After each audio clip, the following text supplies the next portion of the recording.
بسم اللہ الرحمن الرحیم۔ آج کے ویلاگ کے اندر ہم سورہ بقرہ جو ہے اس کی ترجمانی کریں گے۔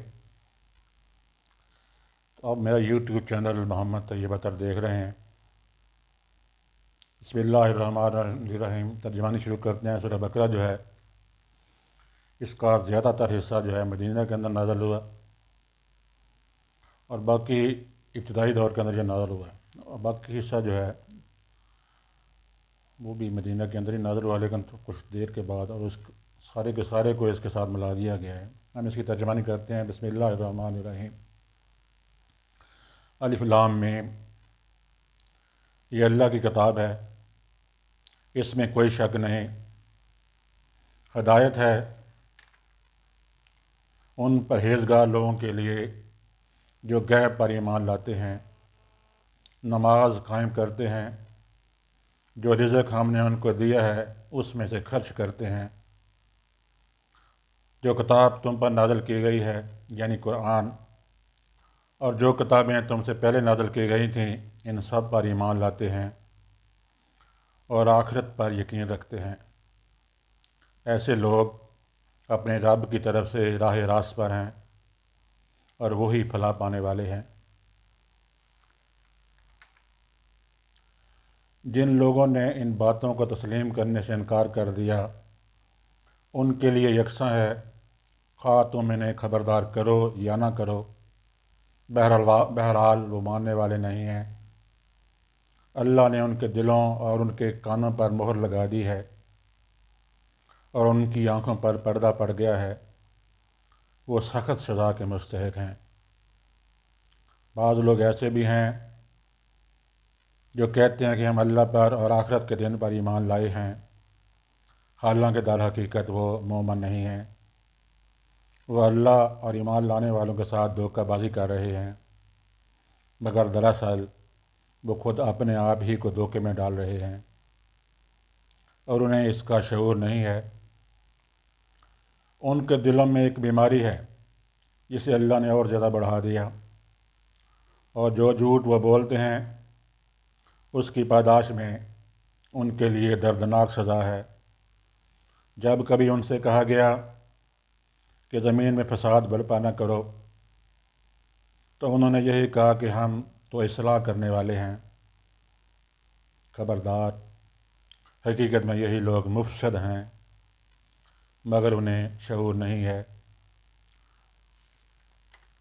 اور جب ان سے کہا گیا کہ جس طرح دوسرے لوگ ایمان لائے ہیں اسی طرح تم بھی ایمان لاؤ، تو انہوں نے یہی جواب دیا کہ ہم بے وقوفوں کی طرح ایمان لائیں۔ خبردار، حقیقت میں تو یہ خود بے وقوف ہیں، مگر یہ جانتے نہیں ہیں۔ جب یہ اہل ایمان سے ملتے ہیں تو کہتے ہیں کہ ہم ایمان لائے ہیں، اور جب علیحدگی میں اپنے شیطانوں سے ملتے ہیں تو کہتے ہیں کہ اصل میں تو ہم تمہارے ساتھ ہیں، اور ان لوگوں سے محض مذاق کر رہے ہیں۔ اللہ ان سے مذاق کر رہا ہے، وہ ان کی رسی دراز کیے جاتا ہے، اور یہ اپنی سرکشی میں اندھوں کی طرح بٹ کے چلے جاتے ہیں۔ یہ وہ لوگ ہیں جنہوں نے ہدایت کے بدلے گمراہی خرید لی ہے، مگر یہ سودا ان کے لیے نفع بخش نہیں ہے، اور یہ ہرگز صحیح راستے پر نہیں ہیں۔ ان کی مثال ایسی ہے جیسے ایک شخص نے آگ روشن کی، اور جب اس نے سارے ماحول کو روشن کر دیا تو اللہ نے ان کا نور بصارت سلب کر لیا، اور انہیں اس حال میں چھوڑ دیا کہ تاریکیوں میں انہیں کچھ نظر نہیں آتا۔ یہ بہرے ہیں، گنگے ہیں، اندھے ہیں، یہ اب نہ پلٹیں گے۔ یا پھر ان کی مثال یوں سمجھو کہ آسمان سے زور کی بارش ہو رہی ہے، اور اس کے ساتھ اندھیری گھٹا اور کڑک اور چمک بھی ہے۔ یہ بجلی کے کڑاکے سن کر اپنی جانوں کے خوف سے کانوں میں انگلیاں ٹھونسے لیتے ہیں، اور اللہ ان منکرین حق کو ہر طرف سے گھیرے میں لیے ہوئے ہے۔ چمک سے ان کی حالت یہ ہو رہی ہے کہ گویا ان قریب بجلی ان کی بصارت اچک لے جائے گی۔ جب ذرا کچھ روشنی انہیں محسوس ہوتی ہے تو اس میں کچھ دور چل لیتے ہیں، اور جب ان پر اندھیرا چھا جاتا ہے تو کھڑے ہو جاتے ہیں۔ اللہ چاہتا تو ان کی سماعت اور بصارت بالکل ہی سلب کر لیتا، یقیناً وہ ہر چیز پر قادر ہے۔ لوگو، بندگی اختیار کرو اپنے اس رب کی جو تمہارا اور تم سے پہلے جو لوگ ہو گزرے ہیں ان سب کا خالق ہے۔ تمہارے بچنے کی توقع اسی صورت میں ہو سکتی ہے۔ وہی تو ہے جس نے تمہارے لیے زمین کا فرش بچھایا، آسمان کی چھت بنائی، اوپر سے پانی برسایا اور اس کے ذریعے سے ہر طرح کی پیداوار نکال کر تمہارے لیے رزق بہم پہنچایا۔ بس جب تم یہ جانتے ہو تو دوسروں کو اللہ کا مد مقابل نہ ٹھہراؤ۔ اور اگر تمہیں اس امر میں شک ہے کہ یہ کتاب جو ہم نے اپنے بندے پر اتاری ہے یہ ہماری ہے یا نہیں، تو اس کے مانند ایک ہی صورت بنا لو،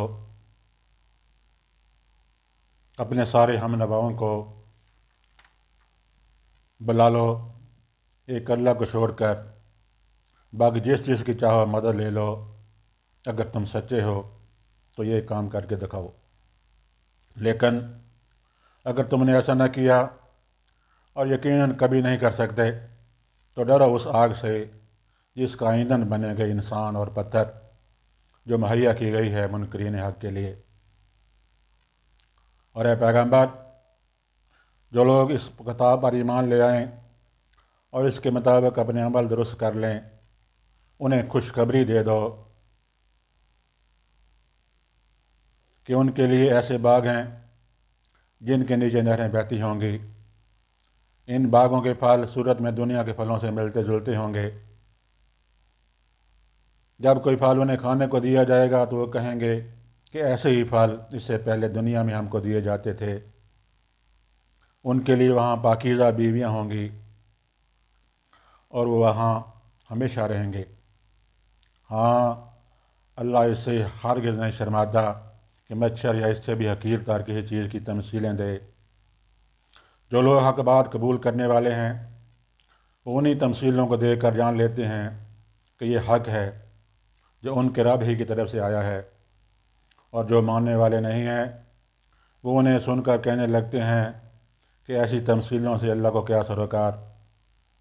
اس طرح اللہ ایک ہی بات سے بہتوں کو گمراہی میں مبتلا کر دیتا ہے اور بہتوں کو راہ راست دکھا دیتا ہے، اور گمراہی میں وہ انہیں کو مبتلا کرتا ہے جو فاسق ہیں۔ اللہ کے عہد کو مضبوط باندھ لینے کے بعد توڑ دیتے ہیں۔ اللہ نے جسے جوڑنے کا حکم دیا ہے اسے کاٹتے ہیں اور زمین میں فساد برپا کرتے ہیں۔ حقیقت میں یہی لوگ نقصان اٹھانے والے ہیں۔ تم اللہ کے ساتھ کفر کا رویہ کیسے اختیار کرتے ہو؟ حالانکہ تم بے جان تھے، اس نے تم کو زندگی عطا کی، پھر وہی تمہاری جان سلب کرے گا، پھر وہی تمہیں دوبارہ زندگی عطا کرے گا، پھر اسی کی طرف تمہیں پلٹ کر جانا ہے۔ وہی تو ہے جس نے تمہارے لیے زمین کی ساری چیزیں پیدا کیں، پھر اوپر کی طرف توجہ فرمائی اور 7 آسمان استوار کیے، اور وہ ہر چیز کا علم رکھنے والا ہے۔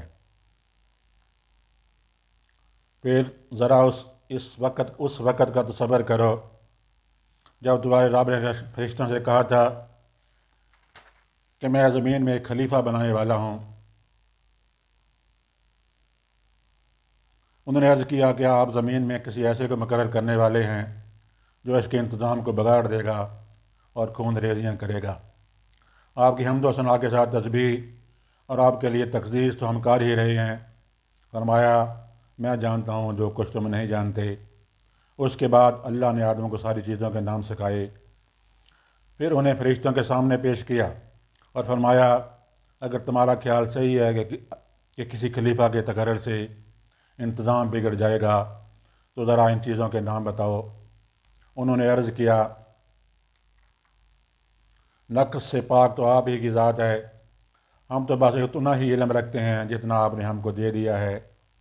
حقیقت میں سب کچھ جاننے والا اور سمجھنے والا آپ کے سوا کوئی نہیں۔ پھر اللہ نے آدم سے کہا تم انہیں ان چیزوں کے نام بتاؤ۔ جب اس نے ان کو ان کے سب نام بتا دیے تو اللہ نے فرمایا میں نے تم سے کہا نہ تھا کہ میں آسمانوں اور زمین کی وہ ساری حقیقتیں جانتا ہوں جو تم سے مخفی ہیں۔ جو کچھ تم ظاہر کرتے ہو وہ بھی مجھے معلوم ہے، اور جو کچھ تم چھپاتے ہو اسے بھی میں جانتا ہوں۔ پھر جب ہم نے فرشتوں کو حکم دیا کہ آدم کے آگے جھک جاؤ تو سب جھک گئے، مگر ابلیس نے انکار کیا اور اپنی بڑائی کے گمان میں پڑ گیا اور نافرمانوں میں شامل ہو گیا۔ پھر ہم نے آدم سے کہا کہ تم اور تمہاری بیوی دونوں جنت میں رہو اور یہاں بفراغت جو چاہو کھاؤ، مگر اس درخت کا رخ نہ کرنا ورنہ ظالموں میں شمار ہوگے۔ آخر کار شیطان نے ان دونوں کو اس درخت کی ترغیب دے کر ہمارے حکم کی پیروی سے ہٹا دیا اور انہیں اس حالت سے نکلوا کر چھوڑا جس میں وہ تھے۔ ہم نے حکم دیا کہ اب تم سب یہاں سے اتر جاؤ، تم ایک دوسرے کے دشمن ہو، اور تمہیں ایک خاص وقت تک زمین میں ٹھہرنا اور وہیں گزر بسر کرنا ہے۔ اس وقت آدم نے اپنے رب سے چند کلمات سیکھ کر توبہ کی، جس کو اس کے رب نے قبول کر لیا، کیونکہ وہ بڑا معاف کرنے والا اور رحم فرمانے والا ہے۔ ہم نے کہا کہ تم سب یہاں سے اتر جاؤ، پھر جو میری طرف سے کوئی ہدایت تمہارے پاس پہنچے تو جو لوگ میری اس ہدایت کی پیروی کریں گے ان کے لیے کسی خوف اور رنج کا موقع نہ ہوگا، اور جو اس کو قبول کرنے سے انکار کریں گے اور ہماری آیات کو جھٹلائیں گے وہ آگ میں جانے والے لوگ ہیں جہاں وہ ہمیشہ رہیں گے۔ صدق اللہ العظیم۔ امید ہے کہ آپ میرے چینل محمد طیب عطر کو سبسکرائب کریں گے، اس کو بار بار دہرائیں، سنیں، تاکہ آپ اس کی ترجمانی سے لطف اندوز ہو سکیں۔ وما علینا الا البلاغ۔